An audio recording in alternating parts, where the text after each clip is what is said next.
What's up, guys? Welcome back to the Just Thoughts podcast. I'm your host, Gabe here alongside me, as always, buddy Cole Graham. Cole, how's it going, brother? I am doing great today. Hope you guys are as well. I hope you are as well. Thank you. And we are back in our home studio, if you will, which is my home. And we have a great topic for you guys today, as always. Yeah. So today we're going to be talking about interviews and how to ace every interview and get your, dream job. And I think this is a really good topic because this not only relates to Cole and I being young adults out of college or almost out of college for Cole, but to a lot of people because interviews are hard and acing them takes a lot of practice and a lot of time. I know for myself, I've had some pretty bad interviews. I don't know about yourself, Cole. Good interviews, bad interviews through your lifetime. You've done everything perfectly.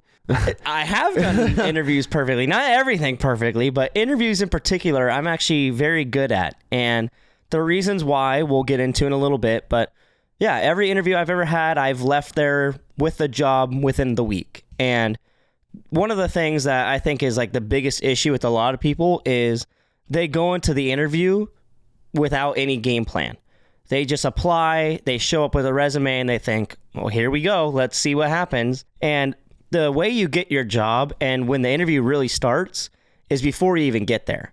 If you don't take the time to prepare yourself on the position you're trying to get to know the company, get to know what your role would be, and things like that, you're going to set yourself up for failure. Oh, 100%. I think a lot of people don't do the prep before the actual interview, like going and doing research and taking the time to see who their coworkers may be, who their boss is, like all their background. Because I know, like, for the first time, when I did an interview for the first time, I did none of that. Like, zero research. Obviously, it wasn't like a very luxurious job. I worked as a marina dock attendant, so I wasn't, too worried about it. It was a summer job. I was 17. But, I remember that interview because it was the worst interview I've ever done. Like, I was stumbling on my words. I had no answers to his questions. I mean, it's a miracle I even got the job, to be honest with you. But I think it's a learning curve because now when I do interviews, I do all that prep. I like study the company. I study everything about it because it's like, you need to know. You need to be prepped. You need to know everything about that company before you even get to the interview. You know what I'm saying? Yeah, and today, actually, I was talking to my new manager at Jersey Mike's, and that's kind of the reason that sparked this whole conversation is I just had an interview and got a new job, as I've mentioned before, and I was talking to my manager, and I asked him, I said, what made you pick me? And he said the main things of why he picked me was because I showed effort when not many other people did, or in areas that not many other people did. I had my hair done, I had nice clothes on, pants, nice shoes, I had my watch on, and everyone else that was interviewing the same day and same time showed up looking like us. They had a hat, t-shirt, shorts, that's it. And that's what I mean by the interview starts before you even get there, because had I not done that and dressed up at my house, I would have shown up looking like everybody else. And he said that what they're really looking for is what's going to set you apart from everybody else. Because let's say that you and I are applying to the exact same place, whatever it may be. We have the exact same resume, but when we go into our interviews, I'm dressed up and you're not. I'm answering every question and you're kind of stuttering or mumbling like you said. Like, yeah, maybe we were both qualified the same amount, but when you get in there, they're going to remember, okay, it's coming down to these two candidates, but this person put in the effort to dress up and look presentable when the other person didn't. No, 100%. And I can actually speak to that because my mom, shout out Sophie, she hires a lot of people for her job. She's one of the top partners at her company. And she was saying she sees like almost 100 applicants a day, which is a lot of people. Like that's a lot of interviews. That's a lot of names, different faces. But she always says that the biggest thing that she looks for, and obviously her boss as well, is like what makes you stand out from everybody else. And I think that's the biggest key. And for you guys is like, what can you bring to the table that 100, 200, even maybe 300 people don't have? Like, what's that quality that sets you apart that when the employer is looking back at who they want to choose and who they want to hire, they're like, oh yeah, Cole Graham, he had his watch on, he had his hair done, he was wearing a, obviously wearing a suit and tie, but he was wearing a suit and tie. If I could have, I would have. Like he was those little distinct things that make the employers like, oh, I know that person because of X, Y, and Z, or whatever it is that they had that made them stand out from the huge pool of people that were applying for that same job, you know? Yeah, you need to stand out during an interview, and don't take that as I need to answer every question perfectly. I have to be so meticulous about how my resume looks and all this stuff. Like, yes, that stuff's obviously important, but the most important thing is that you are confident in yourself. And no matter what answers you give, no matter how you present yourself, you can't go in there like sitting like this, like slouching, not paying attention, and not showing them like respect. Because if you go in there like, I don't really care what happens, I just applied because I applied, you're never going to get a job. And I would never hire you. Not that I'm hiring anybody, but if I were hiring someone, I would never hire anybody if they're like not paying attention to me or showing me respect and showing the confidence that they have in, look, if you hire me, I can be professional, I can act professional in this interview, and that's the person that you're going to get. Yeah, no, 100%. I think that's spot on. I think, again, with the confidence, it also is for the person that is getting interviewed, it's important to realize like, hey, they're interviewing you, but you're also interviewing them. Like, that was a big lesson that I learned is like, hey, is this the environment I really want to spend 3, 4, 5 years at? Because most people just want to do it for the paycheck. You know, I have an old college friend of mine, I'm not going to name any names, but he just went for the paycheck. He didn't look at the company, the background, the environment, the people there. Just was like, hey, it's a really big salary. That's all I care about. And I haven't seen him in a while, but I'm assuming it hasn't worked out very well, because when you just think about the money, that's not the most ideal situation in terms of like you interviewing that company. Does that kind of make sense? Yeah, I mean, basically in simple terms, ask them questions. Yeah, exactly. Because like you said, you're interviewing them just as much as they're interviewing you. Because if you're asking questions, it shows that you're interested. Obviously, you're going to think, oh, if I applied, that should mean I'm interested, right? No, that shows that you want a job. That doesn't show you're interested. So if you really do want a job, like we said, go and do the research. Look up what it is that you're going to be doing, what it takes to do that job, what is your uniform going to be, and go in the interview thinking, okay, if I don't know how to do this or I don't know how this operation runs, I'm going to ask a specific question so they know I've done my research and I want to learn more. Because for me at Jersey Mike's, I've been to Jersey Mike's many times. I already knew what Mike's Way was. I knew they had hot subs and I knew they had cold subs. I knew that there's like a slicer. I knew there's someone who bags. So I already knew some of the roles. But obviously, I don't know everything. So I went in there and I asked them like, oh, hey, like, how do you guys remember the menu? Because there's probably 30-something sandwiches on there. Is every person responsible for doing every role? Or if you hire me, will I only be on hot subs? Will I only be on cashier? Because the application doesn't say that. And most applications won't have every little detail down to like the fine-tooth things. So you have to go in thinking, I don't know enough, I need to know more. Yeah, no, 100%. I think that's awesome, because I think my brother, actually, he has an internship this summer in New York and did the exact same thing with the company that he's working for. And prior to the interview was searching up the company, who they were, what they did, everything about them. And then when he went into the interview, one of the things that made them like actually really shocked is he asked them questions about like, hey, what are your long-term goals? Like, what is the company looking to do in terms of like, 5-year goals, 10-year goals, 15-year goals? Like, what other offices do you have? Is it just based in New York City? Because they're based in New York City. It's like, do you have companies based in, Europe or, wherever it is, Australia? And one of the main reasons he was telling me he got the internship was because he asked questions. He was like doing the research, but then when they were like, hey, do you have any questions? He was like, yeah, I got a bunch. And when he was asking like 3, 4, 5 questions, they're like, oh, wow, this kid really did his work. Like, he wants this job, not just because it's a really good job, but he wants to know like, hey, where can I go if I do get this job? Are there areas for me to improve? Can I travel the world? Can I do whatever X, Y, and Z? Which is super important for you guys, because when you are looking to get a job and you are in an interview, come with questions. That would be like 1,000 questions. It could be like 2 or 3, but have questions, because that means you actually care about the position, the job that you're interviewing for. Yeah, and good on your brother for asking questions other than just, what's my pay?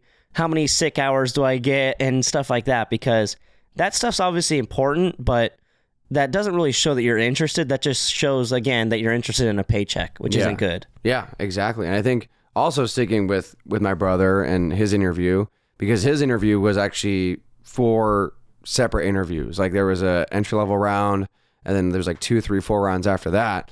But something I want to tell you guys is when you're going for a really high stakes job, whether it's like, a corporate job or just something that's very, up there, financial jobs, the tech jobs, all those things, I've noticed that a lot of people get nervous and stressed out because they feel like, hey, if I miss this interview or if I mess up, they won't give me a second chance.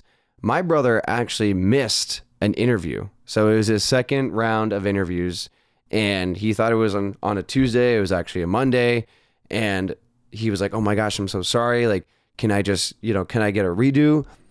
They're human. We're all human. Like these people that are giving you the job or interview, like we're all human. They understand things happen, and they gave him another shot.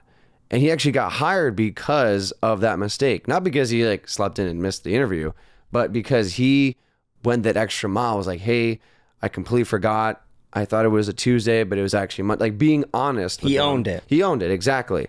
And I think that's a realization that sometimes we don't have, is like, we think like, oh, these employers are the higher ups and they're like, they have all this power that, we see them as like, this kind of like, immortal figure, but it's actually like, hey, we're human. If things come up, things come up, and if you don't get a job because of it, it wasn't meant for you. It wasn't meant to happen. But I just want to let you guys know, like, if you do miss an interview or something does happen, because life does happen, it's okay. Like majority of the time they will understand. They will kind of be like, hey, we get it. Stuff comes up unexpectedly. You never know. It could turn out to be the best. Yeah. I mean, obviously don't try and miss your interviews because that's not the advice we're giving today, but own your mistakes and own every part of the interview too. Like we've already said, we want you guys to present yourself, dress nicely. Don't come in looking like a bum, like you just woke up. Come in and ask them questions, be prepared. And another thing that's like a big issue is like a lot of people won't maintain eye contact.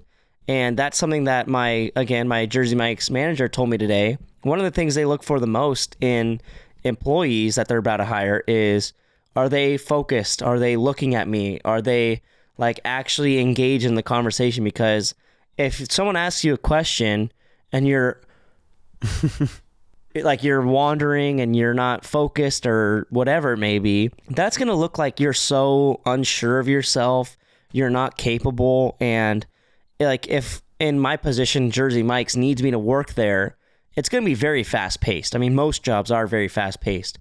If you can't answer a question when they ask you without like, I think what happens is, and like you're looking at the table, you're looking at whatever else, like don't do that because that just shows that you're not very confident. You can't think quickly on your feet, and not saying that you guys aren't capable of doing those things, but just pay more attention to that when you are doing an interview. Yeah, I think that's a great thing to bring up, because I think also communicating, like speaking, like social skills is a huge thing. And I actually saw this thing on LinkedIn that was saying that a lot of people, specifically Gen Z, I'm not saying we're a bad generation, but with the social media and the phones and the iPads and the computers and all the gadgets and whatnot, oh my gosh. All the gizmos and gadgets. But we have a hard time actually having in-person conversations. And yes, maybe COVID and quarantine had a big impact on that because we were on Zoom forever. But being able to actually have a conversation and hold a conversation is so essential in an interview. And that really can make you stand out. It's like, can you get a rapport with this person? Can you not just talk about, yes, obviously it's good to talk about the job and the position and the company, but can you go off in different directions? Can you talk about family, like their hobbies, your hobbies, those type of things? But then it shows, like, one, I can have a conversation with anybody, but two, I can communicate and actually like make something out of nothing. Because obviously you're meeting this person for the first time. And if you can have those social skills and those communication skills to build rapport, oh man, let me tell you, that's a game changer, 100%. Yeah, because if you do end up getting the job, you'll end up working alongside those people. So if you can't talk to them during the interview, they're going to think you're not going to be able to talk to them at all. And just to kind of like put it simply, like, don't overthink the interview. Clearly, if you guys are here and you guys just found us, this is like the first episode you guys have ever seen of us, you guys are looking to get a job, don't overthink it. Go into it just by thinking, I'm good, I'm qualified, I'm here because I deserve this job. But go into it thinking, I need a little bit extra. I need to add that level of difference maker, as I'd like to call it. Just be different. Dress up nicely. Hold eye contact with people. Make sure you're asking questions, because those little things will stand out the most. That's right. That's very, very true. And actually, I want to bring back one more thing about my brother's interview. This company only hires Ivy League college students or graduates. So Ivy League, like the very, very top of the top, like 2%, Yale, Stanford, or not Stanford, but Yale, Princeton, Harvard, all those guys. My brother goes to Tulane, shout out Tulane, which is not an Ivy League. And he is actually one of two people, I think there's another person that's going to go to that internship that is not Ivy League. And it was because of his communication skills we're talking about, the eye contact, the being honest, those things that were like, hey, he's not part of the usual pool of people, but he's so good and he made such a good impression, we're going to bring him on anyways. And that's what I want to tell you guys is one of the biggest things that I've learned, and your mom's probably told you the same thing, is reach for that high internship, reach for that higher job, because you never know, hey, you may get it. Like my brother, this job, it wasn't really in his field. It's a little bit different. They only take Ivy League students. He is in Ivy League school, but he got the job because of his personality, because of the prep he did, because of all these things we're talking about. So I encourage you guys to don't shy away from the hard jobs, because you never know. Yes, there's a lot of requirements. It could be like a master's or whatever. The whole job description is like a paragraph plus long.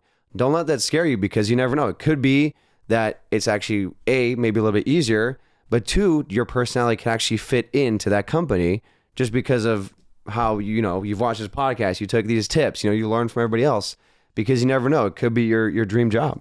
You know? I mean, David always beats Goliath. Exactly. Hey, that's it. That's it right there. So it's the biggest thing is like, just because it looks intimidating, don't, take it with a grain of salt. Be like, hey, it is a little bit up there, but I know I have the skills to do it. You know what I'm saying? Yeah, absolutely. And to kind of go back to what you said about your brother and like how I said David always beats Goliath, the reason why that is because the interview is a chance for you to showcase who you are that's not going to be on paper. Because, your resume may say, I go to this school, I worked here, here, and here, I'm going to get my bachelor's degree, my master's degree, whatever it may be. The interview is a chance for you to showcase that I'm more than just a piece of paper. Because when you go into the interview, all they know about you so far is that you went here, here, and here. So is everybody else. Everybody else has gone to some school of some sort. Everyone else has some sort of background. But what the interview is a chance for you to showcase, I'm more than this. I can do more. And that's why you have to do the extra stuff of be prepared, make sure you have questions ready, show eye contact, dress nicely, because that's not something that you can show them on paper, because that's how you stand out. You're not going to stand out with a pile of other different applicants any other way other than nailing your interview.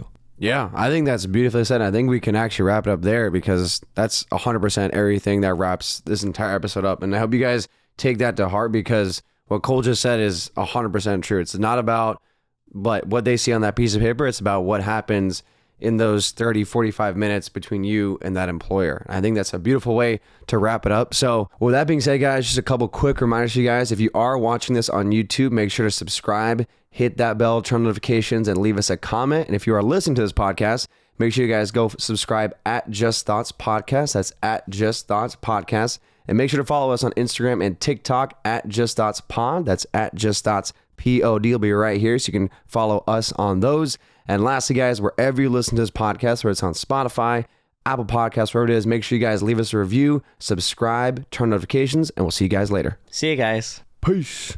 Boom. There we go. That's it. Other way. Awkward. Awkward. There you go. That's going to the cut. That's it. That's it.